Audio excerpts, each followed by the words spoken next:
వ్యర్థమని ప్రసంగి చెప్పుచున్నాడు. సమస్తము వ్యర్థము. ప్రసంగి జ్ఞాని అయ్యుండెను.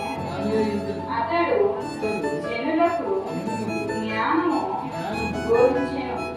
అతడు ఆలోచించి సంగతులు పరిశీలించి అనేక సామెతలను అనుక్రమపరచెను.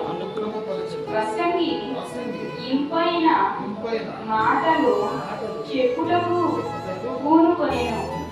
సత్యమును గూర్చిన మాటలు యథార్థ భావముతో రాయుటకు పూనుకొనెను. జ్ఞానులు చెప్పు మాటలు మూడు కొలవలే చక్కగా కూర్చబడి ఎగగొట్టబడిన మేకుల వలెను ఉన్నవి. అవి ఒక్క కాపరి వలన అంగీకరింపబడినట్టున్నవి.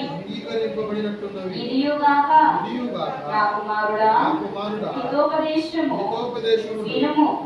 పుస్తకములు అధికముగా రచింపబడును, దానికి అంతము లేదు. విస్తారముగా విద్యాభ్యాసము చేయుట దేహమునకు ఆయాసకరము. ఇదంతయు వినిన తరువాత తేలిన ఫలితార్థం ఇదే. దేవుని యందు భయభక్తులు కలిగియుండి ఆయన కట్టడలను అనుసరించి నడుచుచుండవలెను. మానవ కోటికి ఇది ఏ విధి. గూఢమైన ప్రతి అంశమును గూర్చి దేవుడు విమర్శ చేయునప్పుడు ఆయన ప్రతిక్రియను అది మంచిదే గాని చెడ్డదే గాని తీర్పులోనికి తెచ్చును. దేవుని పరిశుద్ధ మాటలు దీవించును. ఆమేన్. ప్రార్థన చేస్తాం.